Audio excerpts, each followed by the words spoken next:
green capitalism is a con game that the ruling class is using to try to get people to not pursue systemic overthrow as a means for alleviating climate change. And there are, from the way I judge it, there are four main ways that green capitalism operates. And I hope to make more people aware of these propaganda methods so that they can more easily see through them and not be misled on their political paths. Now, the first major way that green capitalism operates is when imperialism tries to rebrand itself as green. In recent years, the United States military has adopted an eco-friendly language in its public relations approaches.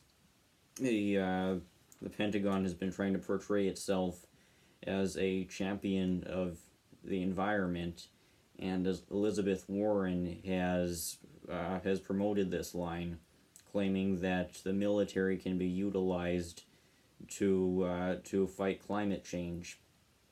This line is pretty easy to see through when you have much education about the nature of American militarism and imperialism, and just how much these things damage the environment. The United States military is the largest institutional polluter in the world, and U.S. imperialism damages the environment in numerous ways, not just pollution. The United States is seeking to overthrow the Venezuelan government, which is pursuing an eco-socialist revolution. The American empire is seeking to undermine the Chinese government, which is leading the world in climate action under the principles of Marxism-Leninism, and more currently, the U.S. empire has been trying to oust Bolivia's president Evo Morales, because he's another threat to U.S. interests, and green capitalism factors into this, in that during the Amazon fires, Evo Morales' right-wing opponents claim that he's one of the people to blame for the fires.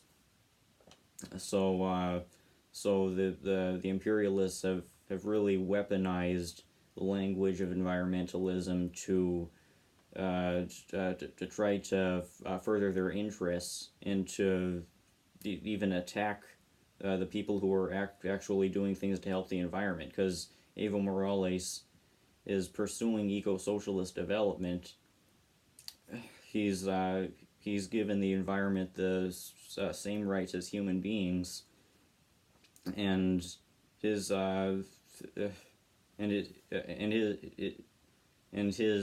continuation of power is essential to Bolivia's future development of eco-socialism. Now, the second main facet of green capitalism is when corporations try to rebrand themselves as green.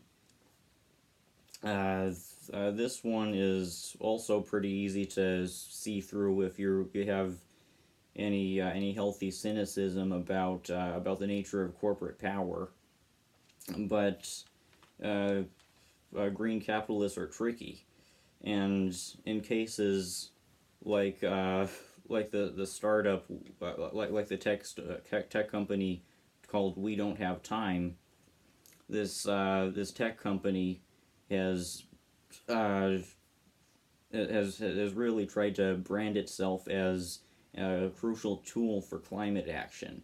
It's created an app for itself, and it's promoted figures like Greta Thunberg and it's tried to once again co-opt the language of radical environmentalism, well, really just trying to make a profit. Well, I guess that's not all they're doing. These people could be sincere in their goals and really believe in helping the environment, but obviously, when they're part of this system and when they're advancing this cause of commercialism and global capitalism, uh, they're reinforcing this system that's driving us closer to climate apocalypse.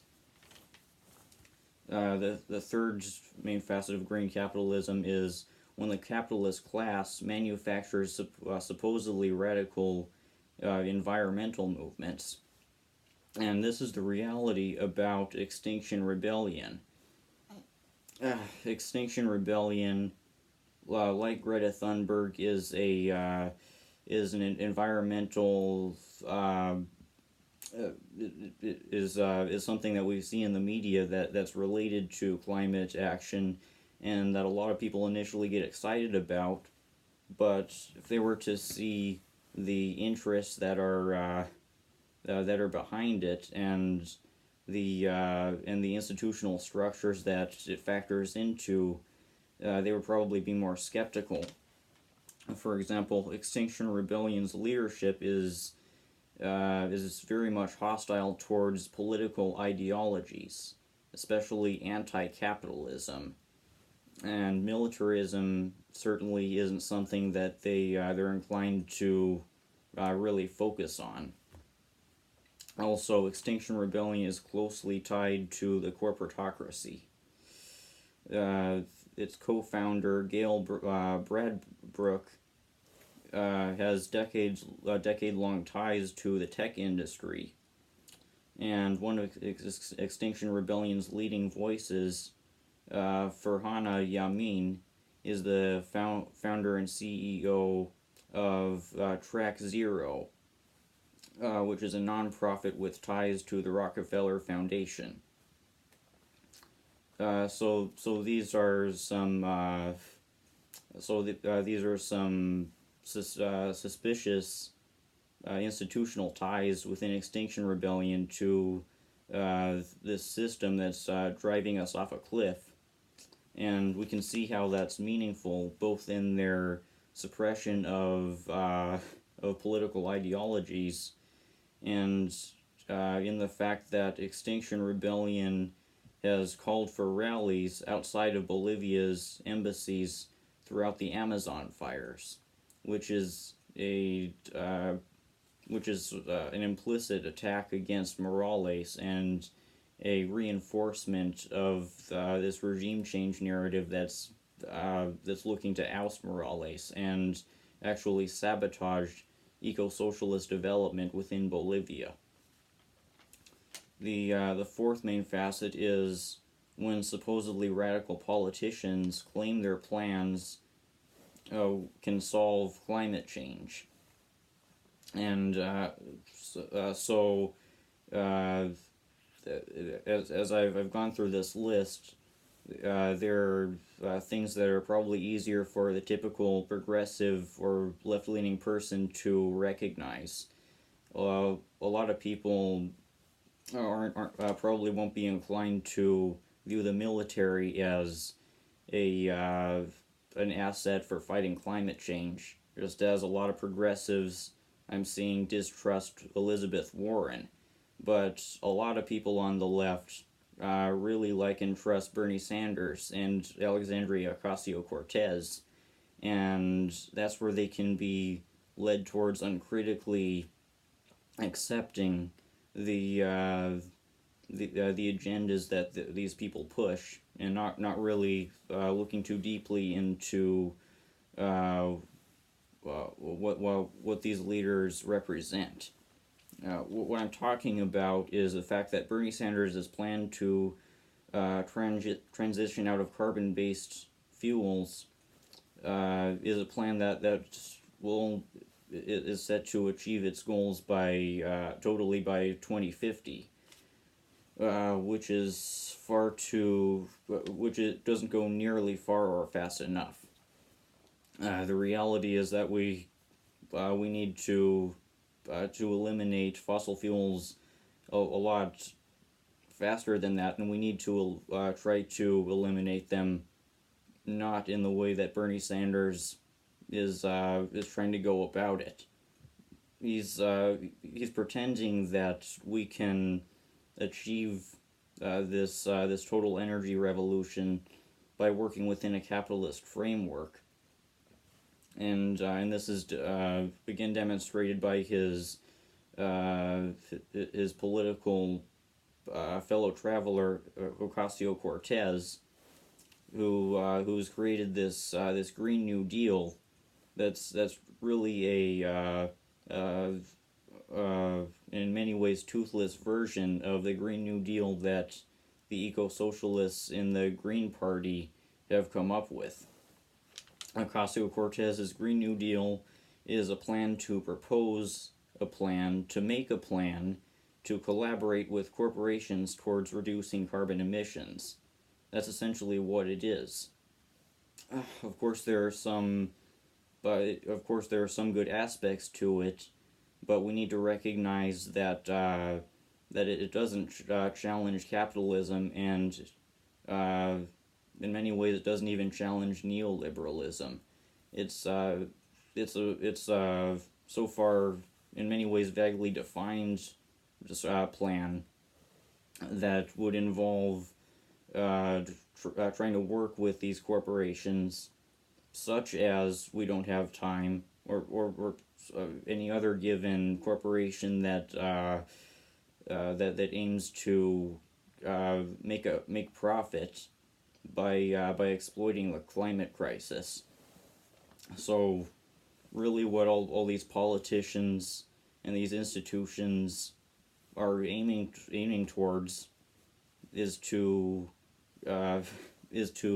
make a bunch of companies richer through the climate crisis, will not really making the institutional changes that are required for actually saving humanity from climate change.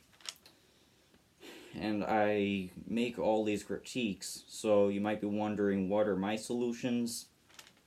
My solutions are to not just drastically reduce the size of the military, but to end imperialism, to end the United States' drive towards being the dominant power, to end the war on terror, which Bernie Sanders, by the way, does not want to do, to end U.S. intervention in foreign countries, which Sanders has shown his potential willingness to do that by reinforcing the negative propaganda about Venezuela's Chavista government, and to not just nationalize.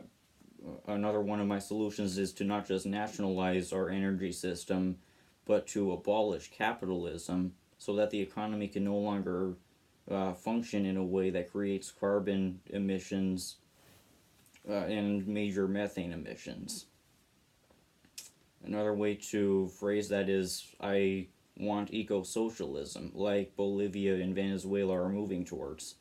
I want to implement a system where the proletariat democratically controls society, and to create a society that's based in renewable energies and in an economy that's been reduced from its former size under commercialized capitalism, and that's really more localized, so that people can relate to their world in ways that doesn't reinforce the endless drive towards more carbon emissions. We need to recognize the ways that the capitalist class is trying to mislead us as the climate crisis continues, and we need to work towards a socialist revolution, because that's honestly how we're going to get out of this.